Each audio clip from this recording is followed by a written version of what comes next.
Hi, my name is Rachelle Smith, certified master fitness trainer, professional speaker, and author. Happy Fitness Friday. Last time I actually shared with you the exciting news that a new member had joined Planet Fitness in Novi. I actually refer to it, my nickname for it is Planet Paradise. So if you hear me say Planet Paradise in the future, you'll know I'm referring to Planet Fitness in Novi. So I am so excited, and I continue to just enjoy my workouts and just having a phenomenal experience. But I look forward to sharing more of those thoughts next week. And I've actually rebranded, so from days of my workouts, I've actually rebranded, and it's now Positive Pointers from Planet Fitness. So can't wait to share those thoughts with you because they certainly are mind-blowing, trust me. But this time I actually wanted to bridge on over to something that is so important. And I think I serve as a very good example of the point that this is on my schedule to talk about competitive analysis and understanding the value and the role of competition in the fitness industry. Because folks, regardless of what your role is, you may be a fitness enthusiast, you may be a gym newbie, you may be a manager, owner, group fitness instructor, trainer, whatever the case may be, things are so competitive now. Things are so competitive now. Yes, 30, 40, 50 years ago, you had a relatively small number of your big box chains that were pretty much had a domination and a stronghold on the industry.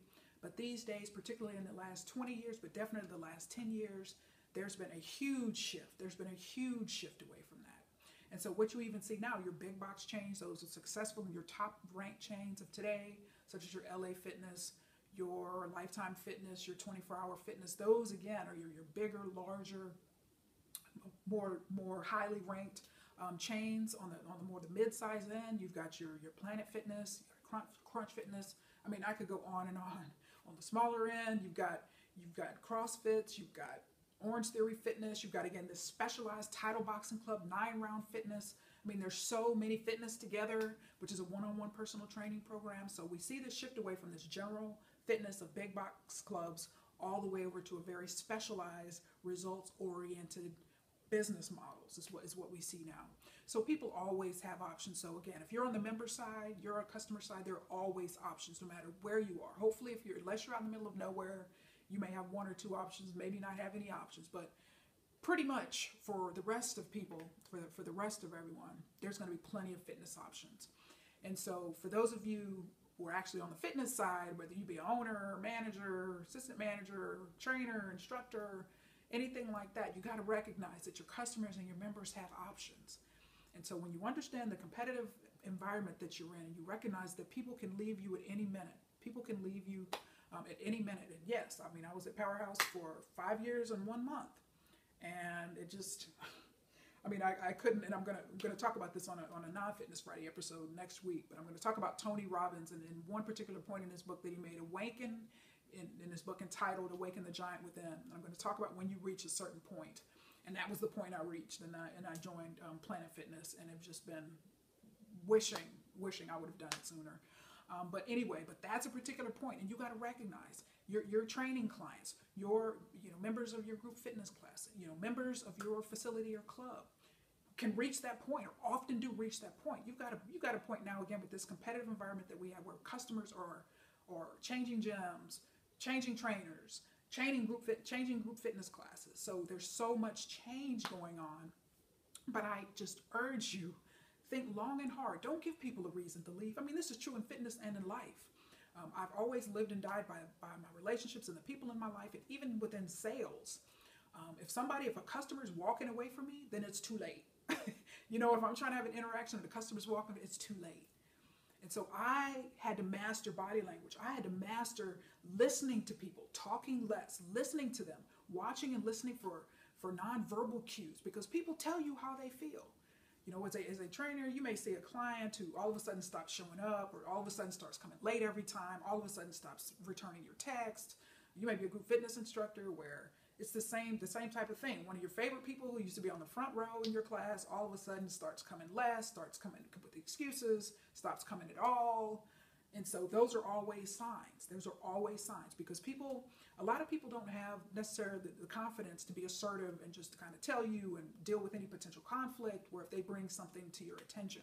Okay, I'm known for my letters. I write letters. I'm known for my letters. So, all right, positive letters, giving people kudos and compliments and yeah, you rock, you're awesome.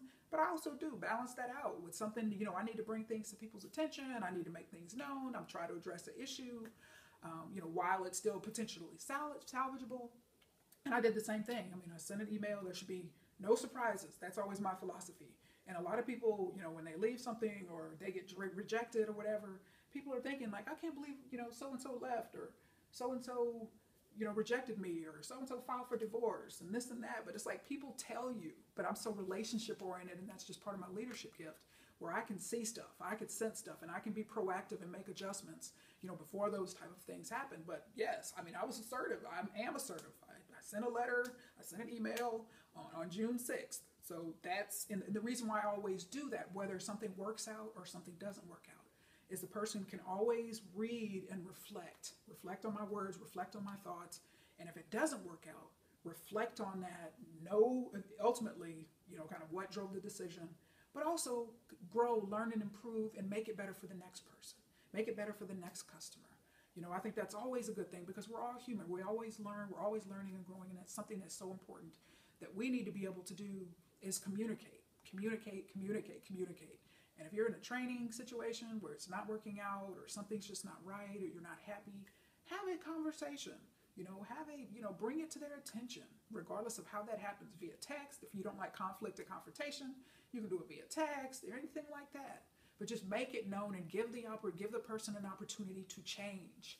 And I think that too is so important, because if they value you, if they value your relationship, if they value your business as an owner or a manager, they will make adjustments. There will be, a two-way solution and win-win situations that can certainly be created from that.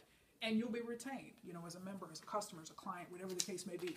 But given the competitive nature of the industry, and this is true within the fitness industry, in any industry, there's a concept called a SWOT analysis. Now, if you're business school, this is just a mainstay of the business programs, business schools, even at the undergraduate level, everywhere. The SWOT analysis is huge. So if you're starting a business, they tell you part of the competitive analysis section of your business plan should consist of the SWOT. And so what the SWOT is, there's essentially two different dimensions. So strengths, weaknesses, opportunities, and threats. So think of your strengths and weaknesses as internal.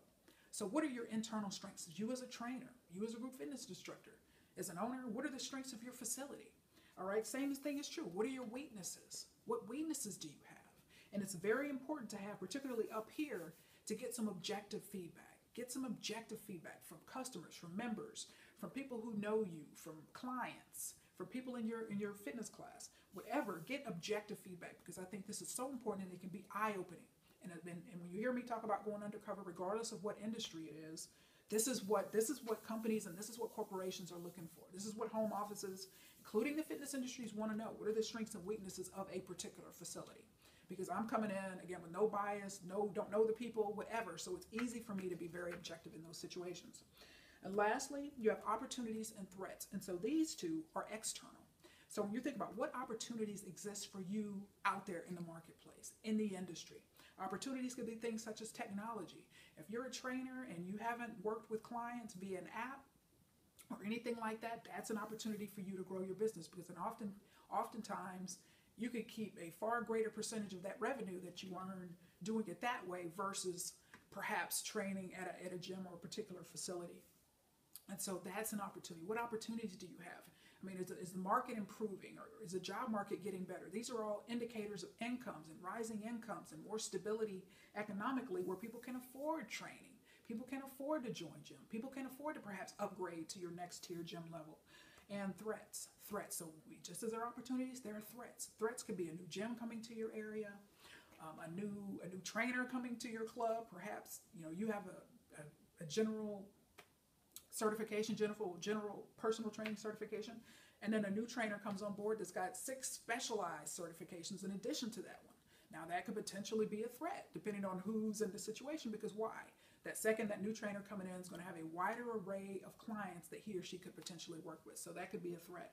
But again, that could be an opportunity. You could switch that to an opportunity to say, hey, I can get a couple of additional specialized certifications. So just an example, but recognize, particularly those of you in leadership positions, there are options, there are options, there are options. I was actually undercover, I guess it's been about 7 weeks now. There's a new fitness chain coming to Detroit. I'm so excited, but obviously I can't tell you anything.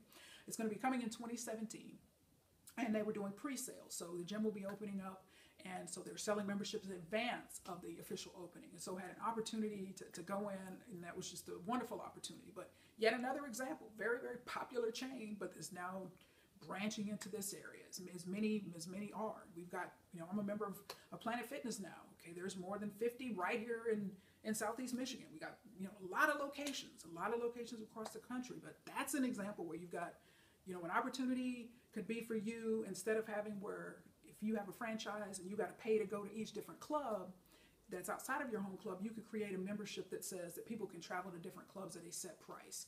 Again, your LA Fitness has that at that corporate level, your larger gyms, Planet Fitness, Anytime Fitness, those two have really, led the way in terms of helping to penetrate that particular market where people who travel, people want to go to different clubs, can pay the same low price. So folks, just recognize, if you're a member, you're a customer, you got a lot of options. Just never settle for less than the best. Never, ever settle. There's always options. And if you're on the fitness side, fitness professional side, recognize, always bring your A game. Always be at the top of your game. Always be the best that you can be, because that person can walk away tomorrow. And with a family membership, with an individual membership, with a training contract, whatever. Don't ever give anyone outside of fitness a reason to leave. Inside of fitness and outside of fitness. Do not give anyone a reason to leave, because this is truly, again, all about, comes down to relationships. So value people, value relationships, and I assure you, you will have customers, you will have members, you will have clients for life. Thank you so much for your time. Make it a wonderfully fit day.